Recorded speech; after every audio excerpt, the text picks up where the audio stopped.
Hindi madali ang mag-wallpaper ng mag-isa. Ako lang ang na-apply ngang pandikit at nagbubuhat ngang mabigat na rolyo.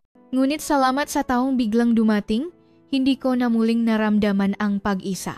Sa sala ang isang kondominium sa Quezon City. Tanging ang tunongang pektikta ang orasan sa dingding ang maririnig. Alas 6 ng gabi, kung dati.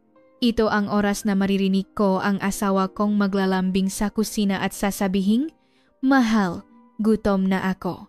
Ngunit ngayon, hinding-hindi ko na maririnig ang nga salitang iyon. Nagaupo si Elena sa harap ngang hapakay ng inihanda niya para sa sarili, nakatitik sa mangkok ng sabaw. 8 buwan na ang nakalipas mula nang pumanaw ang kanyang asawa sa edad na 67. Noong una, araw-araw siyang umiyak, pero ngayon, kahit luha ay ayaw nang tumulo. Tanging kalungkutan at kawalan ng gana ang nararamdaman niya. Isang araw na naman ang lilipas ng ganito, bulong ni Elena sa sarili habang dinadampot ang kutsara. Ngunit nang isusubo na sana niya ang kanin, bigla niya itong ibinalik sa plato. "Bakit pa ba ako kakain?" tanong niya sa isip. Nakatitik sa kanya ang larawan ng kanyang asawa sa sala. Suot ang paborito nitong suit at may malawak na ngiti.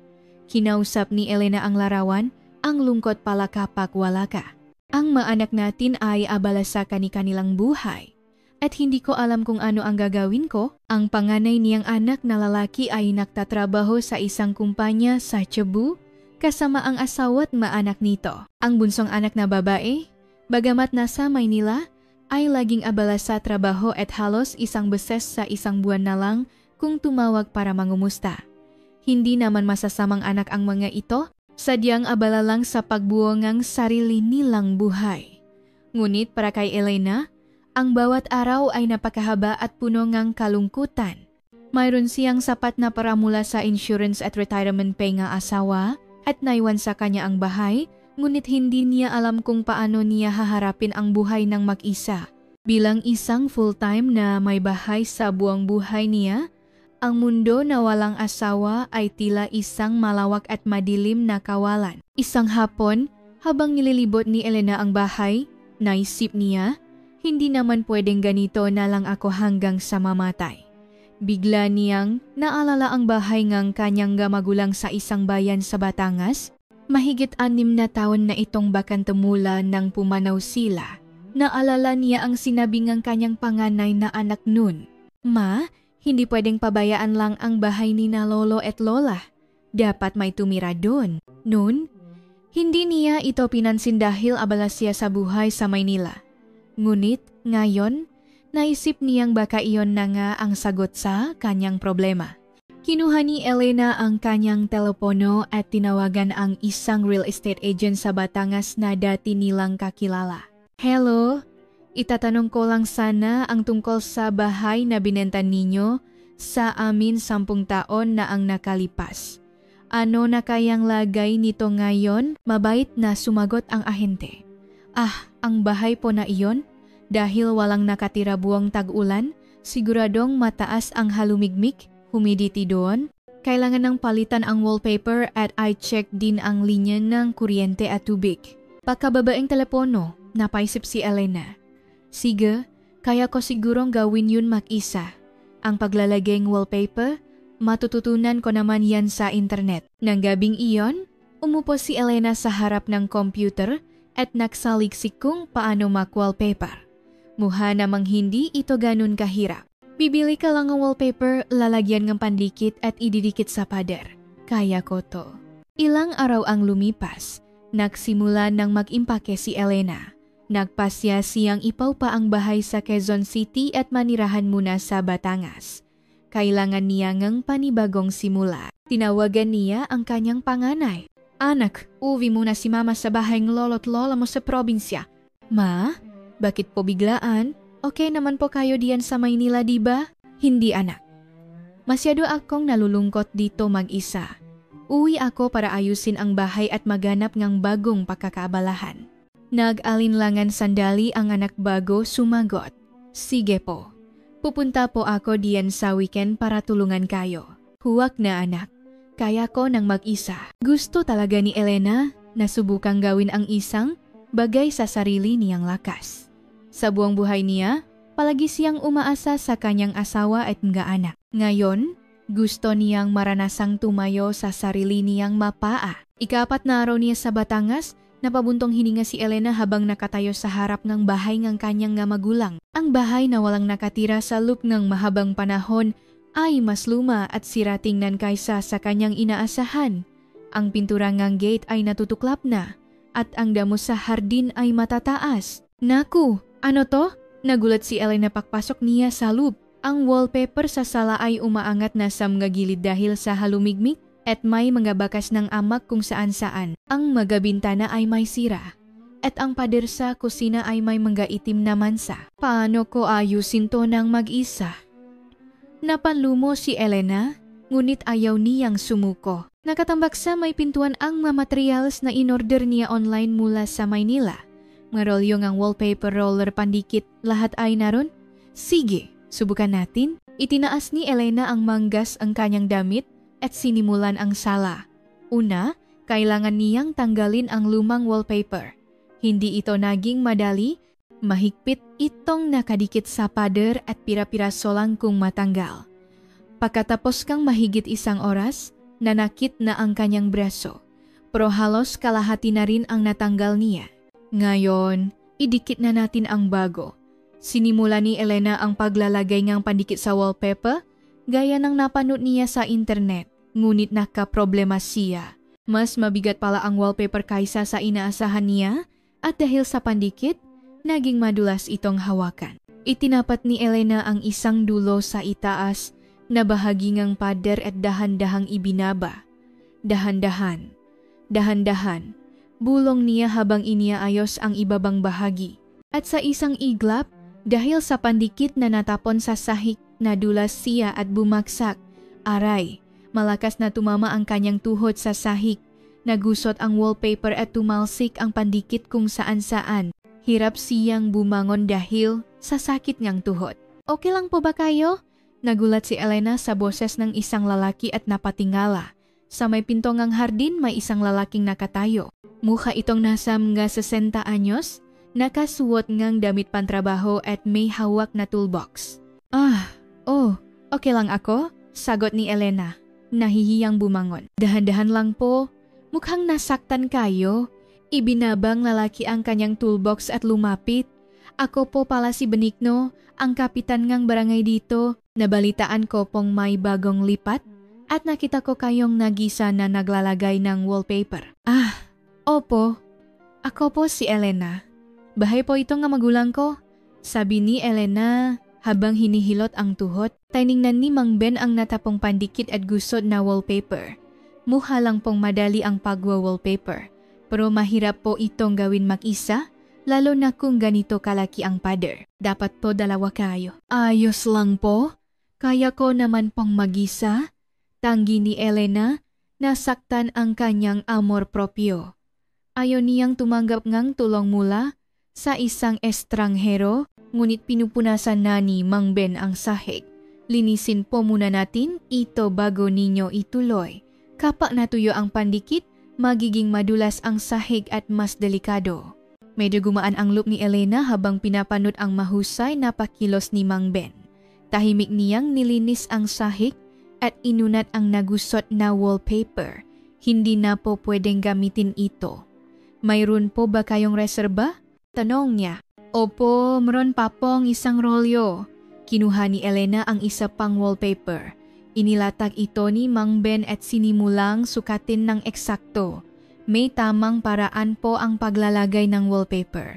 Una, kailangan malinis ang pader at pantay ang paglalagay ng pandikit. Pinanot ni Elena ang ginagawa ni Mang Ben. Magaspang ang kanyang nga kamay, ngunit pino ang kanyang pahawa sa wallpaper. Maingat niyang inilapat ang pandikit para walang maging bulang hangin. Ganito pala yon, namamanghang sabi ni Elena. 15 taon ko na rin pong ginagawa ito. Tumutulong ako sa makapitbahay kapag may kailangang ayusin sa bahay nila, sabi ni Mang Ben habang idinidikit ang wallpaper. Pagkalipas ng 1 oras, malinis at mayos na ang isang bahagi ngang pader sa sala. Namangha si Elena sa bagong dikit na wallpaper. Salamat po talaga. Kung ako lang mag-isa, baka buong araw ko itong ginawa. Wala po yun. Natural lang na magtulungan ang makakapitbahay, sabi ni Mang Ben habang nililigpit ang kanyang magamit. Kung may oras po kayo bukas, tutulungan ko na po kayo sa ibang mga kwarto. Baka masaktan po ulit kayo kung mag-isa. Nag-alinlangan sandali si Elena. Mabigat sa loob niya ang tumanggap ngang tulong mula sa estranghero, ngunit baysa nangyari ngayon, mukhang hindi niya talaga kakayanin mag-isa. Sikap po, maraming salamat. Kinabukasan, maagang gumising si Elena at tiningnan ang pader malapit sa banyo. Dahil sa tulong ni Mang Ben kahapon, nakaramdam siya ng lakas ng loob. Kaya ko na tumaisa ngayon. Ang pader malapit sa banyo ay may matinding amak at halos matuklap na ang wallpaper dahil sa halumigmig. Maingat niyang sinimulang tanggalin ang lumang wallpaper, gaya ng turo ni Mang Ben. Madali lang pala to, bulong niya habang nagtatrabaho. Ngunit habang tinatanggal niya ang wallpaper, nakita niyang mas malala pala ang sitwasyon sa loop. Kumalat na ang amak hanggang sa likod ng wallpaper at ang ilang bahagi ng pader ay basang-basa. Ano to? Nataranta sila na samgay itim naman sa namag. Mas malala ito kaysa sa nakita niya sa internet. Pero hindi siya pwedeng sumuko. Kumuha siya ng panlinis ng amak at sinimulang eye spray sa pader. Matapos ang isang oras ng paglilinis, medyo luminis na ang pader. Ngayon, idikit na natin ang wallpaper. Inihanda ni Elena ang bagong wallpaper. Sinimulan niyang lagyan ng pandikit at idikit sa pader. Ngunit mataas ang pader sa banyo at hindi niya maabot. Kumuha siya ng maliit na bangko at tumuntong. Habang inaabot niya ang itaas na bahagi, may biglang tumulong kung ano mula sa kisame. Ha? Pagtinggalan ni Elena, bumuhos sa kanya ang maruming tubig na naipon sa gilid ng kisame. Nataranta si Elena at muntik nang mahulog mula sa bangko. Hindi naman siya gaanong nasaktan, pero nangamoy amag ang buong katawan niya. Tumulo ang itim na tubig mula sa kanyang muha pababa sa kanyang baba. Napopo si Elena sa sahig ng banyo. Basa ang kanyang buhok at dumikit sa kanyang muha at marumi na rin ang kanyang damit. Bigla, parang gumuho ang lahat. Kahapon lang, pakiramdam niya kaya niyang gawin ang lahat, pero ngayon gusto na lang niyang umuwi.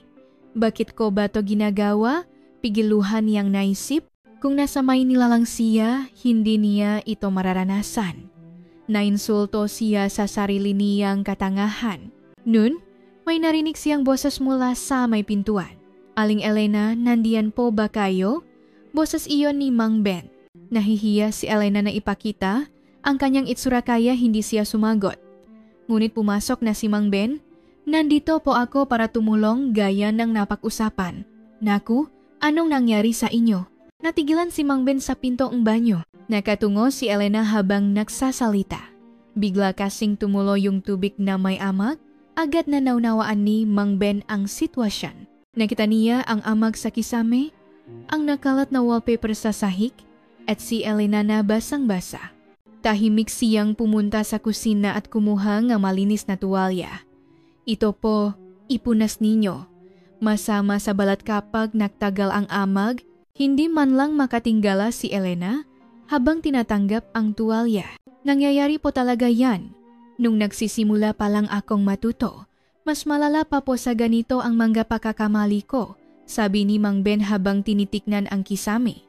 Malalim na po ang ugat niya, amak na yan. Kung hindi po tatanggalin ng mayos, mauulit lang po ito. Kinuha ni Mang Ben mula sa kanyang toolbox ang spray na palinis ng amak at brush. Ako na po ang bahala sa kisame. Maligo na po muna kayo at magbihis, Aling Elena. Salamat po. Maraming salamat, pabulong na sabi ni Elena. Pagkatapos maligo at magbihis ni Elena, naabutan niyang nililinis na ni Mang Ben ang amak sa kisame. Profesional talaga ang kanyang gawa. Tinanggal niya ang amak hanggang sa ugat at nilagyan pangang panlaban sa halumigmig. Hindi ko po alam kung paano kayo pasasalamatan, sabi ni Elena. Wala po yun. Ganyan talaga ang magkakapitbahay, nagtutulungan, sabi ni Mang Ben pagbaba niya. Kailangan po nating hintaying matuyo ang pader. Bukas ko na po kayo tutulungang idikit ang wallpaper. Pinanot ni Elena si Mang Ben habang naglilikpit. Maraming kaliyo ang kanyang nga kamay at sa kilos niya, bakas ang 15 taong karanasan. Mukha siyang tahimik at masipak na tao. Mang Ben, gusto niyo po bang mananghalian dito? Gusto ko po sanang makabawi sa inyo. Nag-alinlangan sandali si Mang Ben bago tumango. Sige po, salamat. Sa paglipas ng 1 linggo, naging natural na para kina Elena at Mang Ben ang makasamang mag-ayos ng bahay. Si Mang Ben ang bahala sa mga teknikal na gawain, habang si Elena ang naglilinis at nag-ayos. Mabilis ang kanilang pag-usat at unti-unti na ring natututunan ni Elena ang paraan ng pagwa-wallpaper. Isang hapon, pumunta si Elena sa hardware store para bumili pang wallpaper. Pagdating niya, nakita niyang mukhang mabibigat ang kahon. Kuya, pwede po bang magpabuhat nitong kahon? Pakiusap ni Elena sa may-ari. Naku, mabigat po yan. Sandali lang po, palabas na sana ang may-ari nang biglang dumating si Mang Ben. Aling Elena, nandito lang po pala kayo. Ako na po ang magbubuhat niyan. Walang sabi-sabing binuhat ni Mang Ben ang makahon. Napangiti ang may-ari ng hardware at sinabing, naku, kayo pala. Ang sismis nga dito sa bayan, lagi na raw kayong makasama. Biglang namula ang mukha ni Elena. Ay, hindi po. Tinutulungan niya lang po ako sa pagayos ng bahay. Kahit na araw-araw kayong makasama kaya ganyan ang iniisip ng tao. Pero hindi naman masamang balita yun. Pareho naman kayong single, sabi ngang maari na parang walang malisya. Tahimik na isinakay ni Mang Ben ang makahon sa sasakyan at nailang na nabayat si Elena. Walang nagsasalita sa kanila habang pabalik sa bahay. Kinabukasan, namamalengke si Elena. Habang pumipiling ng letsugas, may narinig siyang nagbubulungan sa likod niya. Siya yung biyuda na galing Maynila, di ba? Oh, at si Mang Ben daw, laging nasa bahay niya, nagsasama na raw. Talaga? Ang bilis naman niyang naka-move on. Nainis si Elena sa narinig. Alam niyang siya ang pinag-usapan. Dali-dali siyang pumunta sa counter, ngunit kahit ang kahera ay makahulugan ang tingin sa kanya. Kayo po yung bagong lipat, no? Malaki raw po ang tulong sa inyo ni Mang Ben. Opo, tinutulungan niya po ako sa pag-ayos ng bahay. Mahinang sagot ni Elena. Mabait po talaga si Mang Ben. Kawawa nga iyon, ang tagal nang nag-isa simula nang mahiwalay sila ngang asawa niya. Buti na lang at nakakilala na siya ngang mabait na tulad ninyo. Hindi na alam ni Elena ang sasabihin. Pagkatapos magbayad, mabigat ang kanyang dibdib habang papalabas ang palengke. Simpleng tulong lang naman ang natatanggap niya. Pero iniisip na ng tao na may relasyon sila. Pagdating sa bahay habang inaayos ang mapinamili, dumating si Mang Ben. Araw iyon para ayusin ang maliit na kwarto. Aling Elena, mukhang matamlay po kayo ngayon. May problema po ba? Maingat na tanong ni Mang Ben. Nag-alinlangan si Elena bago magsalita. Mang Ben, kumakalat na po yata ang sismis tungkol sa atin dito sa bayan. Ah, yun po ba? Tila hindi nagulat si Mang Ben. Ganyan po talaga sa probinsya. Kapag may bagong nangyayari, nagiging interesado ang tao. Pero nailang po akong tumanggap ng tulong kung ganito ang isipin nila. Baka po masira pa ang pangalan ninyo. Natahimik sandali si Mang Ben. Habang inilalatak ang wallpaper, sinabi niya, kung nailang po kayo, Aling Elena, maintindihan ko po. Pero para sa akin, hindi ko po ititigil ang pagtulong dahil lang sa sinasabi ng iba. Hindi naman sa ganon. Hindi na natapos ni Elena ang sasabihin. Kahit siya, hindi sigurado kung ano ba talaga ang ikinababahala niya. Nang hapong iyon, may pulong ang nakababaihan sa barangay hall. Naisip ni Elena na dapat siyang pumunta para magpakilala. Ngunit pagpasok niya, kakaiba ang naramdaman niyang atmosfera. Naku, Aling Elena, butit na karating ka. Halika, upo ka. Bating Pangulong Samahan. Ngunit ramdam ni Elena ang pakailang sa tingin ng iba.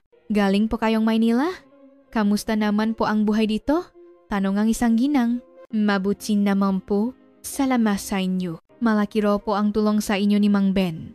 Mabait po talaga siyang tao. Mahigit 10 taon na rin siyang mag-isa simula nang magiwalay sila ng asawa niya. Sabat naman ng isa pa. Araw-araw daw po siyang nasa bahay ninyo. Sabi nga nila, mas matatag daw ang pag-ibigang nahahanap sa katandaan. Lalong namula ang mukha ni Elena. Hindi man direkta, ramdam niyang sigurado na ang nga tao na may relasyon sila ni Mang Ben. Hindi po, tinutulungan niya lang po ako sa pag-ayos ng bahay. Paglilinaw niya.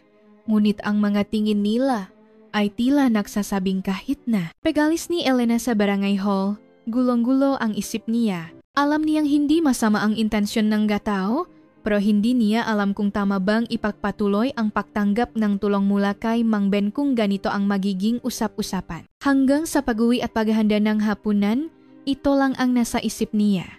Mabait si Mang Ben at malaki ang naitulong niya, pero ayaw niyang maging sanhingang sismis na makakasira sa kanilang dalawa. Nang gabing iyon, hindi makatulog si Elena. Gusto niya lang ang bagong simula nang lumipat siya. Hindi niya inakalang magiging ganito kakomplikado ang lahat. At dahil hindi niya ito kayang lutasin mag-isa, lalo siyang nanlumo. Ilang araw na naging alanganin ang pakikitungo ni na Elena at Mang Ben. Kapag dumarating si Mang Ben para tumulong, sinasabi ni Elena na, "Okay lang po, kaya ko nang mag-isa para mapanatili ang distansya." Ngunit sa totoo lang, marami siyang hindi kayang gawin mag-isa. Isang Huwebes ng hapon, sinubukan ni Elena na mag-wallpaper sa kusina ng mag-isa, pero nabigo na naman siya. Tabingi ang pagkakalagay niya kaya kinailangan niyang tanggalin ulit. Sa proseso, napunit pa ang wallpaper dahil sa pandikit sa kanyang mga daliri. "Naku, paano na to?" Napabuntong hininga si Elena at lumabas sa hardin. Malamig ang simoy ng hangin, ngunit mabigat pa rin ang kanyang dibdib. Nun, nakita niya si Mang Ben na papalapit sa gate, may dalang supot. "Aling Elena, magandang araw po. May pinamigay na patatas sa barangay hall. Masyadong marami para sa akin, kaya dinala ko po rito ang iba." Nag-alinlangan si Elena bago sumagot, "Salamat po, tuloy po kayo." Pagpasok ni Mang Ben sa kusina, nakita niya ang punit na wallpaper. "Nag-isa na naman po kayo kaya nahirapan kayo?" "Opo, hindi pala ganun kadali," amin ni Elena. "Tutulungan ko na po kayo. Maselan po kasing lagyan ng wallpaper ang pader ng kusina dahil sa halumigmig." Dahil sa tismis, gusto sanang tumanggi ni Elena, pero nang makita niya ang sinserong mukha ni Mang Ben, nagbago ang isip niya. "Sige po, salamat." Tahimik silang nagsimulang magtrabaho. Si Mang Ben ang humahawak sa wallpaper habang si Elena ang naglalagay ng pandikit. Habang nagtatrabaho, natural na nagsimula ang kanilang kwentuhan. "Mang Ben, kailan pa po kayo nagsimulang mag-ayos ng magabahay?" tanong ni Elena. 15 taon na po. Pagkatapos po naming maghiwalay nga, asawa ko, kailangan kong maganap ngang pagkakakitaan kaya natuto ako nito. Kalmadong sagot ni Mang Ben. "Ang hirap po siguro noon. Noon po, parang katapusan ng mundo. High school pa lang po ang anak ko noon, biglang nawalan ng amo sa bahay." Ramdam sa boses ni Mang Ben ang bigat ng nakaraan. Habang nagdidikit ng wallpaper, nagsalita si Elena. "Ako rin po, noong nawala ang asawa ko, hindi ko alam ang gagawin. Palagi lang po kasi akong umaasa sa kanya." "Ano po bang nangyari sa asawa ninyo?" "May sakit po siya. Lumala po ang diabetes niya at nagkaroon ng komplikasyon. 8 buwan na po siyang wala." Itinigil ni Elena ang ginagawa. Tumigil din si Mang Ben at tiningnan si Elena. "Napakabigat po siguro ngang pinagdaanan ninyo." "Noong una po, iyak lang ako ng iyak. Ngayon, parang blanko na lang. Mahigit 30 taon kaming magkasama, tapos bigla kang mag-isa. Parang kalahati ngang pagkatao mo ang nawala." Nagpatuloy sila sa trabaho ng walang imik. Maya-maya, maingat na nagsalita si Mang Ben. "Ako rin po, matagal nang mag-isa. Nung una, napakalungkot. Lalo na noong nakapag-asawa na ang anak ko." "Nasaan po ang anak ninyo?" "Nasa Maynila po. 1 beses o 2 beses sa 1 taon kong umuwi. Buntis daw po ang asawa niya ngayon, kaya siguradong mas magiging abala pa." Mapait na ngumiti si Mang Ben. Nakaramdam ngang simpatya si Elena. "Ang anak ko rin po ganyan. Abala sa sariling buhay kaya wala ng oras para sa ina nila. Kaya nga po habang tinutulungan ko kayo sa pag-ayos ng bahay, masaya na rin po ako. Mayroon akong pinakakaabalahan at mabilis lumipas ang oras. Gumaan ang loop ni Elena sa narinig. Nalaman niyang hindi lang siyang nakakaramdam ng kalungkutan, pareho pala sila ng sitwasyon ni Mang Ben. Siguro masyado lang akong naging sensitibo? Inalala ko ang sismis ng mga tao. Hindi po, natural lang po yan. Ako rin po noong una medyo nakiingat. Nang matapos na ang pagwa-wallpaper, palubok na ang araw. Sinabi ni Elena kay Mang Ben, gusto niyo po bang dito na maghapunan? Binigyan niyo po akong patatas. Kaya lulutuan ko po kayong tortang patatas. Nag-alinlangan sandali si Mang Ben bago tumango. Sige po, salamat. Habang nahahanda nga hapunan, matagal nang hindi naramdaman ni Elena ang ganitong gaan ngang loop. Ang simpleng pagkakaroon ng kasabay kumain ay nagdulot ng kakaibang saya. Nagain siyang tortang patatas at tinolang manok at makaharap silang kumain. Noong una ay tahimik, ngunit habang nagkukuwentuhan, naging natural na ang lahat. Ngayon lang po ako nakatikim ng ito kasarap na tortang patatas, sabi ni Mang Ben. Simpleng luto lang po yan. Masaya rin po ako na may kasabay kumain. Ako rin po. Sabi nga nila, ang pinakamalungkot na pagkain ay yung kinakain mong mag-isa. Lubos na sumang-ayon si Elena. Wala nang mas higit pa sa lungkot ng pagkain ng mag-isa habang nahuhugas ng pinggan. Naisip ni Elena, hindi ko naman mapipigilan ang sismis. At hindi naman masama na maging kaibigan ang isang mabuting tao tulad ni Mang Ben. Paalis na si Mang Ben nang magtanong siya, pwede po ba akong bumalik bukas? May natitira pa pong wallpaper para sa maliit na kwarto. Opo, balik po kayo, sagot ni Elena. At bago siya tuluyang umalis, tinawag niya ito. Mang Ben, simula ngayon, huwag na po nating intindihin ang sinasabi ng nga tao. Wala naman po tayong ginagawang masama. Isang malawa na ngiti ang sumilay sa mukha ni Mang Ben habang tumatango ng gabing iyon. Sa unang pagkakataon sa mahabang panahon, nakatulog si Elena ng mahimbing. Lumipas pa ang isang linggo at naging maayos na ang ritmo ng pagtatrabaho ni na Elena at Mang Ben. Natutunan na ni Elena kung paano maglagay ng pandikit at magtanggal ng gabulang ng hangin. Hindi na si Mang Ben ang gumagawa ng lahat. Tinuturuan na niya si Elena para siya mismo ang gumawa. Ito na ang huling kwarto, sabi ni Elena habang binubuksan ang pinto ng master's bedroom. Ito ang kwartong kanyang nga magulang, ang pinakamalaki at may pinakamatinding sira sa wallpaper. Ito ang pinakamahirap, 4 na pader at may 2 bintana, sabi ni Mang Ben habang nililibot ng tingin ang silid. Kailangan nating subukan. Malayo na rin ang narating natin, may kumpiyansang sagot ni Elena. Sinimula nila ang pagtanggal ng lumang wallpaper. Sanay na si Elena sa paghahanap ng gilid para matanggal ito ng maayos. Si Mang Ben na lang ang tumutulong sa matataas na bahagi. Ang iba ay si Elena na ang gumagawa. Gumaling na po kayo sa pagtatanggal ng wallpaper, puri ni Mang Ben. Noong una, kuko ko lang ang sumasakit. Ngayon, alam ko na ang teknik, masayang sabi ni Elena. Pagkatapos tanggalin ang wallpaper, nilinis nila ang pader. Si Elena na rin ang nanguna sa peg spray, ng panlinis ng amag at pagpunas. Si Mang Ben ay nagbibigay na lang payo. Diyan po, punasan niyo pa. Isa pa pong punas diyan. Pagkatapos mananghalian, sinimulan na nila ang pagdidikit ng bagong wallpaper. Sa pagkataong ito, nagpasya si Elena na subukan itong gawin mula simula hanggang wakas. Mang Ben, manut na lang po muna kayo. Susubukan ko pong gawin mag-isa. Sige po, sabihan niyo lang ako kung kailangan niyo ngang tulong. Inilatak ni Elena ang bagong wallpaper at sinukat ito ng tama. Noon, nakakamali siya sa pagsukat at nasasayang ang wallpaper. Pero ngayon, isang sukatan lang ay tama na. Ganon din sa paglalagay ng pandikit. Ngayon, tamang-tama na ang dami at pantay ang pagkalat. Ang pinakamahirap na bahagi ay ang pagdidikit sa pader. Kailangan itong idikit ng hindi nagugusot at walang bulang ng hangin. Dahan-dahan at maingat na idinikit ni Elena ang wallpaper sa pader. Mula po sa itaas, dahan-dahan pababa. Huvak po kayong makmadali, payo ni Mang Ben. Itinapat ni Elena ang itaas na bahagi at dahan-dahang ibinaba.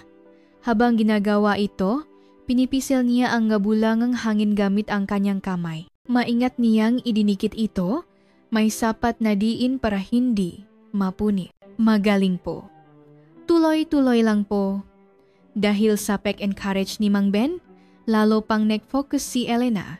Sa wakas, natapos ang unang pader. Lumayo si Elena at tiningnan ang kanyang gawa. Hindi ito tabingi at halos walang bulangang hangin. Naku, ako talaga ang gumawa nito. Pumalakpak si Elena sa gulat. Napakagaling po. Hindi po mukhang gawang ang baguhan. Sinserong puri ni Mang Ben. Mula ron, naging mas madali na. Ang pangalawa at pangatlong pader ay halos si Elena na rin ang gumawa. Si Mang Ben ay naging suporta na lang, humahawak sa matataas na bahagi o tumutulong para hindi matupi ang wallpaper. Bandang 5:00 hapon, natapos ang huling pader sa master's bedroom. Tumayo si Elena sa gitna ng silid at nilibot ang tingin. Ang mga malinis at puting pader ay nakmukhang bago ang silid. Parang ibang kwarto na. Hindi ako makapaniwalang ako ang gumawa nito. Punong ligaya at pagmamalaki ang boses ni Elena. Mas masinop pa po kayo sa akin. Perpekto pati ang ngagilit, sabi ni Mang Ben na may ngiti. Naupo si Elena sa sahig at tumingala sa kisame. Ang mamalinis na pader ay nagniningning sa sikat ngang araw. Ilang linggo lang ang nakalipas, marumi at puno ngang amag ang silid na ito. Mang Ben, maraming pong salamat. Kung ako lang mag-isa, hinding-hindi ko po ito magagawa. Hindi naman po kayo nag-isa, sabi ni Mang Ben habang nakasandal sa pader. Nagawa po ito dahil hindi kayo sumuko at tinapos ninyo hanggang sa huli. Naantik ang puso ni Elena sa narinig. Noong nabubuhay pa ang kanyang asawa, hindi niya naranasang gumawa ng gaganitong bagay. Lahat ng gawaing bahay ay si Elena ang gumagawa, pero ang nga pag-ayos ay laging sa asawa niya o Sam nga profesional ipinapagawa. Hindi man lang sumagi sa isip niya na kaya niya pala itong gawin. Ngayon masasabi kong dito na talaga ako titira. Dahil sarili kong makamay ang nagayos, mas may halaga na ito sa akin, sabi ni Elena. Nang gabing iyon, nag-order sila ng fried chicken at kumain sa sahig ng bagong ayos na silid. Hindi niya akalaing magiging ganito kasarap ang manok na kinakain sa sahig na may saping diaryo. Dahil tapos na ang lahat ng kwarto, parang nakatira na ako sa bagong bahay, sabi ni Elena habang kumakain. Ano po ang plano ninyo pagkatapos nito? Tanong ni Mang Ben. Hindi ko pa po alam. Ang goal ko lang po talaga ay manirahan dito. May mga volunteer activities po sa barangay paminsan-minsan. Naglilinis po kami sa bahay nga matatandang nag-isa o gumagawa ng maliliit na pakukumpuni. Kung interesado po kayo. Talaga po? Makakatulong po kaya ako? Siyempre po. Natuto na kayo ang teknik sa pagwa-wallpaper kaya malaki na po ang may tutulong ninyo. Nagustuhan ni Elena ang ideya. Kaysa mabuhay para sa sarili lang, mas gusto niyang maging kapaki-pakinabang sa iba. Nang gabing iyon, natulog si Elena sa bagong ayos na master's bedroom. Naamoy niya ang malinis na wallpaper at lahat ay parang bago. Higit sa lahat, naramdaman niya ang pagmamalaki na siya mismo ang lumikha nga espasyong iyon. Kaya ko pala ang ganitong gawain, bulong niya sa sarili habang nakatingin sa kisame. Matagal nang nawala ang kumpiyansa niya sa sarili, ngunit ngayon unti-unti itong bumabalik. Ilang araw matapos ang pag-ayos ng bahay, tumunok ang telepono ni Elena. Tumatawag ang kanyang panganay na anak. Kamusta na po kayo? Okay lang ako anak, mayos na ang bahay. Kaya po ako tumawag. Tumawag po kasi yung pinaglagyan nating ng abo ni Papa. Naging seryoso ang boses ng kanyang anak. Natigilan si Elena.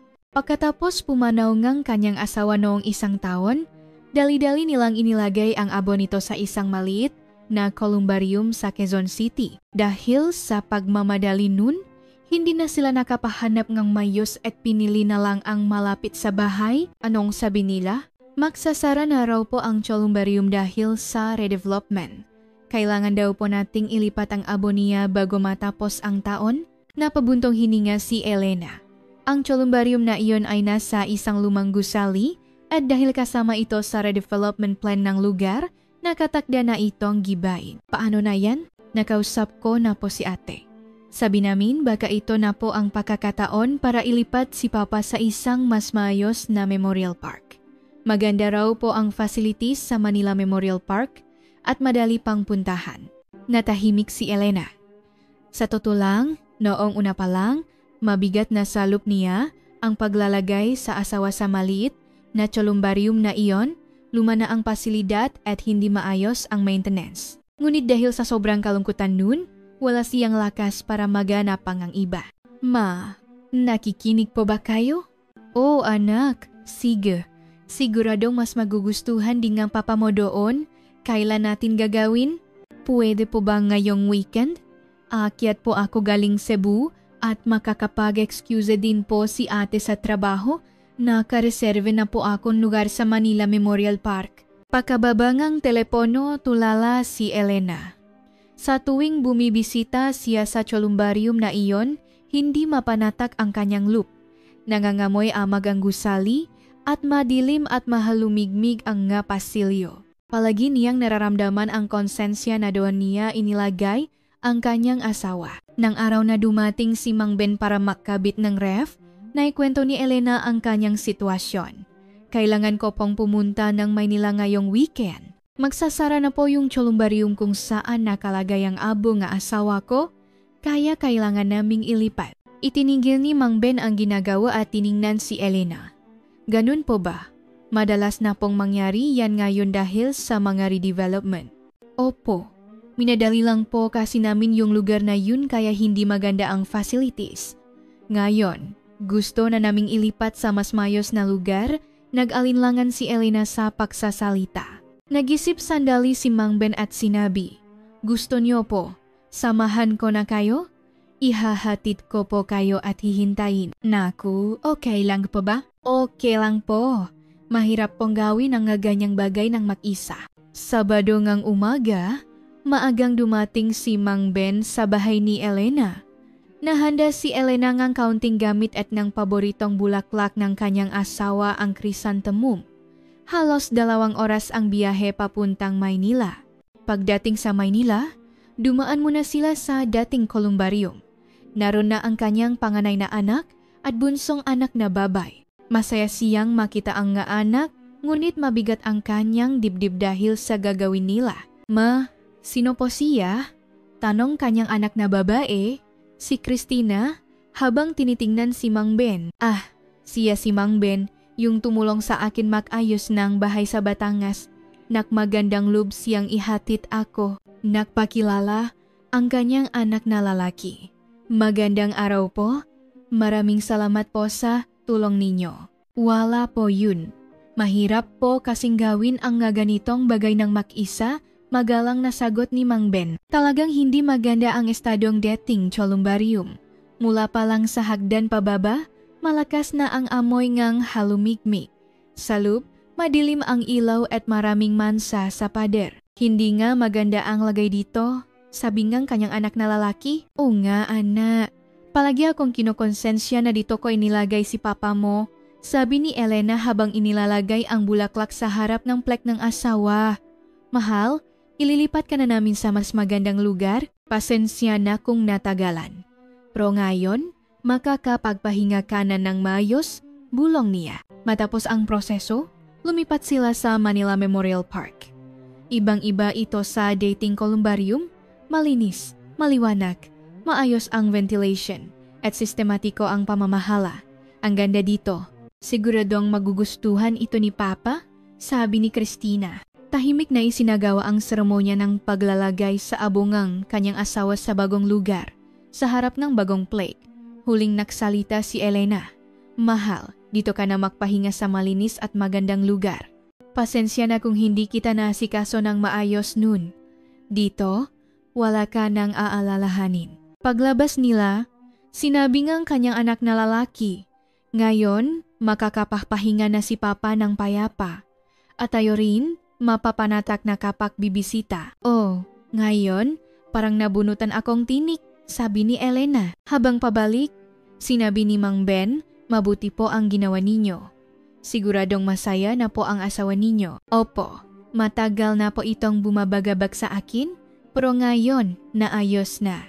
Kakaiba, pero mas nararamdaman ko ang ginhawa kaysa sa lungkot. Tama po yan, dahil nailagay nyo na siya sa mayos na lugar. Ngayon, pwede na po kayong magsimula ng bagong buhay ng walang alalahanin. Habang nasa biyahe pabalik ng Batangas, payapa ang isip ni Elena. Nandun pa rin ang pangungulila sa asawa, ngunit mas nangingibabaw ang kapanatagan. Pagdating sa bahay, gabi na. Habang ibinababa ni Mang Ben ang magamit, sinabi niya, "Napagod po kayo ngayong araw. Magpahinga na po kayo." Kayo rin po, napagod sa mahabang biyahe. Maraming salamat po. Nang gabing iyon, natulog si Elena sa bagong ayos na master's bedroom. Gumaan ang kanyang pakiramdam. Dahil nailagay na niya ang asawa sa mayos na lugar at parang kaya na niyang magplano para sa kanyang hinaharap. Habang pinakikinggan ang tahimik na gabi sa probinsya, naramdaman ni Elena na ito na talaga ang kanyang tahanan. 3 buwan na ang lumipas mula nang ilipat ang abo ng kanyang asawa. Lubos nang naka-adjust si Elena sa buhay sa Batangas. Gigising siya sa umaga, didiligan ang hardin, babatiin ang mga kapitbahay, at paminsan-minsan sasama kay Mang Ben para tumulong sa pag-ayos ng ibang bahay. Naging natural na ito sa kanya. Isang Martes ang umaga, dumating si Mang Ben sa bahay ni Elena, may dalang maliit na papel. "Aling Elena, tumawag po ang barangay hall. Mayroon daw pong volunteer activity mamayang hapon. Magva-wallpaper. Gusto niyo po bang sumama? Kaninong bahay po?" "Sa isang lola po na 80 anyos at nag-isa. Nasira daw po ang boiler niya nung takulan kaya nasira lahat ng wallpaper dahil sa halumigmig." Buong pusang sumang-ayon si Elena. Ang pagsali sa mga ganitong gawain ay nagbibigay buhay sa kanya. 2:00 ng hapon, dinala nila ang magamit at pumunta sa bahay ng lola. Maliit lang itong bahay pero talagang grabe ang sira ng wallpaper. Puno ngang amag at basang-basa ang mga pader. Naku po, nagulat si Elena. "Lola, gino na gino po siguro kayo nung tag-ulan," sabi ni Mang Ben. "Nahihiya kasi akong magsabi. Salamat at nandito kayo para tumulong," naiyak na sabi ngang lola. Agad na nagsimula sina Elena at Mang Ben. Perpekto na ang kanilang tambalan. Si Mang Ben ang nagtatanggal ngang lumang wallpaper. Si Elena ang naglilinis ng ama. Si Mang Ben ang naglalagay ng pandikit at si Elena ang nagdidikit ng mayos. "Aling Elena, ang galing nyo na po talaga. Mas masino pa po kayo sa akin," puri ni Mang Ben. "Kayo po ang nagturo sa akin," masayang sagot ni Elena. Bandang 6:00 ng gabi, tapos na ang sala at 2 kwarto, tuwang-tuwa ang lola sa malinis na bahay, parang bago. Hindi ko alam kung paano magpapasalamat. "Lola, kami po ang natulungan ninyo. Nakakahanap po kami ng saya sa paggawa nito," sagot ni Elena. Habang pauwi, sinabi ni Mang Ben, "Salamat po sa tulong ninyo ngayong araw, Aling Elena. Mas mabilis po tayong natapos." "Ako rin po, masaya. Gumagaan ang pakiramdam ko kapag nakakatulong sa iba." Sa susunod na linggo po, yung barangay hall naman ang ayusin natin. Medyo malaking trabaho yun, baka abutin ngang ilang araw. Saya po, kaven po natin. 1 linggo ang lumipas at may mali na pista sa bayan para sa anibersaryo nga pakakatatak nito. Unang beses sumali ni Elena. Nagdala siya ngang pansit at lumpiang Shanghai. Pinuringam gataw ang kanyang luto kaya masaya siya. "Aling Elena, ang galing nyo palang magluto," sabi nga isang opisyal ng barangay. "Hindi lang yan, magaling din mag-wallpaper si Elena. Tingnan nyo ang bahay ko, parang gawa ngang profesional, sabat ngang isang lola." "Talaga? Magaling sigurong magturo si Mang Ben," nakangiting sabi ngang isa pang ginang. Bagay na bagay talaga kayong dalawa. Namula si Elena, pero hindi na tulad ngang dati. Hindi na niya gaanong iniintindi ang sinasabi ngang matao. Gabi na at pauwi na ang matao nang lumapit si Mang Ben. "Aling Elena, pwede po ba tayong mag-usap sandali?" Naupo sila sa ilalim ngang isang puno sa likod ng barangay hall. Nagsisimula nang lumitaw ang nga bituin. "Napansin ko po, mukhang maganda na ang tingin sa ating ng matao," simula ni Mang Ben. "Opo, noong una, nailang ako, pero ngayon, Okay na. Nag-alinlangan sandali si Mang Ben bago magsalita. Aling Elena, may gusto po akong itanong. Ano po yun? Sana po, sa hinaharap, pwede pa rin tayong makasama ng ganito, magtrabaho ng makasama. Tiningnan ni Elena ang seryosong mukha ni Mang Ben at gumaan ang kanyang puso. Naalala niya ang nga sandaling makasama sila. Ang pakailang noong una, ang araw na umiyak siya dahil sa amag, ang nakwentuhan habang nagdidikit ng wallpaper at ang biyahe papuntang Maynila. Gusto ko rin po sana. Kapag kasama ko po kayo, hindi ako nalulungkot at nararamdaman kong may kabuluhan ang ginagawa ko. Nag-atubili sandali si Mang Ben bago maingat na nagsalita. Sa totoo lang po, gusto ko kayong makasama hindi lang sa trabaho. Sana, tulad ng wallpaper, lagi rin tayong makadikit at mas matibay pa. Napangiti si Elena sa sinabi ni Mang Ben. Natawa siya sa paghahalin tulad nito sa wallpaper. Mas matibay pa sa wallpaper? Kung ganun, siguradong magtatagal tayo. Opo, at sisiguraduhin kong walang bulang hangin, dahan-dahan at punong pagingat. Nakatinginan sila at sabay na napangiti. Sa ilalim ngang kalangitang punongan bituin, tila gumawa sila ng isang bagong pangako. Ilang buwan ang lumipas at ang buhay ni na Elena at Mang Ben ay naging isa na. Sa umaga, darating si Mang Ben sa bahay ni Elena para sabay silang mag-almusal. Sa tanghali, isa sa kanila ang maghahanda ng pananghalian para sabay silang kumain. Sa hapon, makasama silang mag-volunteer o mamamasyal. Palagi rin silang sabay mahapunan, salitan sa bahay ni Elena at sa bahay ni Mang Ben. Pagkatapos maghapunan, sabay silang mahuhugas ng pinggan at inom ng tsaa habang nakukwentuhan tungkol sa kanilang araw. Kamusta po yung pag-ayos sa bahay ni Lola Karing? Tanong ni Elena habang umiinom ng tsaa. Grabe na po ang sirang ang wallpaper. Kailangan po nating balikan bukas para mayos ng husto. Sige po, kawawa si Lola. Nag-iisa lang kaya gusto ko siyang tulungan. Ang ganitong usapan ay naging natural na sa kanila. Ang matao sa bayan ay itinuturing na silang isang pares. Kapag may nangangailangan ng tulong sa pag-ayos ng bahay, sasabihin nila, tawagin niyo sina Elena at Ben. Kahit magkahiwalay silang ng bahay, maghapon namang makasama. Parang bagong kasal, biro nga lola sa barangay hall. Isang gabi ng tag-araw, habang kumakain sila ng pauwan sa hardin ni Elena. Sinabi ni Mang Ben, Aling Elena, ang gaan talaga ngang loop ko sa inyo. Sa umaga, ang unang naisip ko ay ang sabay nating almusal kaya masaya akong bumangon. Ako rin po, masaya akong ipahanda ka nga almusal bago ka dumating at masaya rin akong kasama kang magugas ng pinggan. Ang kanilang araw ay naging perpektong makatugma. Mula sa pagiging wallpaper partners, naging life partners na talaga tayo, sabi ni Elena isang araw. Mas masaya pong magdikit ng buhay kaysa magdikit ng wallpaper. Nakangiting sagot ni Mang Ben. Sa bayan, tinawag na silang tambalang taga-kumpuni, the repair tandem. Bagamat hindi sila kasal sa papel, mas malapit pa sila sa isa't isa kaysa sa mag-asawa. Sila ay naging tunay na mga kasama sa buhay, na laging nag-alaga at nagpapasaya sa isa't isa.